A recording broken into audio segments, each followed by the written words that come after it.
நண்பர்களே, இன்று நாம் பார்க்க இருக்கும் தேவ வார்த்தையானது யோவான் 1:1. ஆதியிலே வார்த்தை இருந்தது, அந்த வார்த்தை தேவனிடத்தில் இருந்தது, அந்த வார்த்தை தேவனாய் இருந்தது. தேவன் ஆதியிலே வார்த்தையின் மூலமாகவே இந்த உலகத்தை சிருஷ்டித்தார். வானம் உண்டாக கடவது, வெட்டாந்தரை உண்டாக கடவது என்றால் உண்டாயிற்று. சூரியனும் நட்சத்திரங்களும் நிலவும் உண்டாக கடவது என்றார்.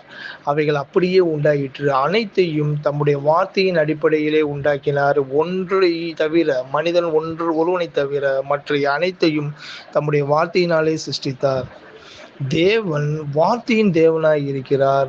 அவர் சொல்ல ஆகும், அவர் கட்டளையிட நிற்கும். அப்பேற்பட்ட தேவன் நம்மை பார்த்து சொல்லுகிறார், நான் உங்களை ஆசீர்வதிக்கவே ஆசீர்வதிப்பேன். அப்படிப்பட்ட தேவன் நம்மளை ஆசீர்வதிக்கும் போது அந்த ஆசீர்வாதம் நம்மை விட்டு ஒருவரும் பறித்து கொள்ள முடியாது. அப்படிப்பட்ட ஆசீர்வாதத்தின் தேவனை நாமே ஏற்றுக்கொண்டு அவரை பின்பற்றுவோம். ஆமென்.